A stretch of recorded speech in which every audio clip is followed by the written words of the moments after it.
राजस्थान के अलवर में लगातार पड़ रही कड़ाके की सर्दी के बीच किसानों को नुकसान का डर सताने लगा है। सर्दी से सरसों के साथ सब्जियों की फसल खराब होने लगी है। अलवर में आसपास के क्षेत्र में बड़ी मात्रा में सब्जियों की पैदावार होती है और प्रतिदिन दर्जनों ट्रक सब्जी लेने आते हैं। ऐसे में किसानों और कृषि अधिकारी का क्या कहना है, आइए सुनते हैं। ये अब 4-5 दिन से सर्दी ज्यादा बढ़ गई है। इसमें सरसों की फसल को ज्यादा नुकसान है। बैंगन की फसल भी चपेट में आ गई है, टमाटर भी आ गई, मिर्च भी आ गई। तो ये ऐसा ही रहा तो ये तो खैर बिल्कुल नष्ट हो जाएगी। सर्दी अब 4-5 दिन से खूब जबरदस्त पड़ रही है। बर्फ के पाड़े पड़े कई जगह। सरसों में नुकसान है, कहीं कहीं आशंका भी है। अगर ऐसी बर्फ जमती रही तो सर्दी खूब तेज गति से पड़ रही है 5-7 दिन से। सरसों की फसल को नुकसान, गेहूं को तो कोई नुकसान नहीं, सरसों की फसल को नुकसान है और कोई फसल को नुकसान नहीं। सरसों की फसल को बहुत नुकसान होगा। सरसों के पाड़ा जम जाता है, जब सरसों खत्म हो जाती है पाड़ा जमने के बाद दावा मार जाते हैं, इंजन बोले हमारे। पिछले 3-4 दिनों से टेम्परेचर है जो काफ़ी कम हो रहा है और आज की हम बात करते हैं तो करीब 2.6 डिग्री हमारे अलवर ज़िले का रहा है, जिसके लिए हम कह सकते हैं कि मस्टर्ड और वो जो सब्जी वाली फसलें हैं उनमें इसका असर आ सकता है।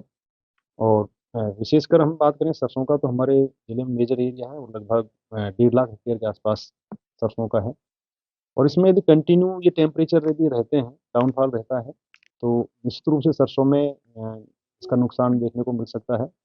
और उसमें होता क्या है कि लो टेम्परेचर्स पे जो सरसों के अंदर का जो दाना है, उसका उसी का रस का वो जो है साइज़ बढ़ जाता है और उसमें बस्टिंग हो जाती है। अब दाना है जो पानी में कन्वर्ट हो जाता है, तो इस तरह से उसमें नुकसान होता है। लेकिन जैसा कि अभी मौसम विभाग के जो उसमें आ रहे हैं, उसके अनुसार ये 2 या 3 दिनों तक ही रहेगा, लंबे समय तक इसका डाउनफॉल नहीं रहेगा टेम्परेचर का।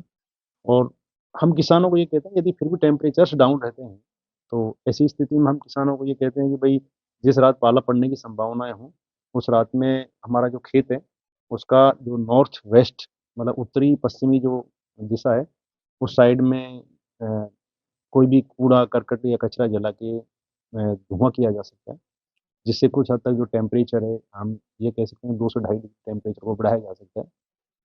जिन किसानों के पास में पानी की सुविधा उपलब्ध है तथा जिन्होंने अभी तक सिंचाई नहीं की है, वो उस रात में फव्वारा चला के अ, उस टेम्परेचर को भी कुछ हद तक बढ़ा सकते हैं।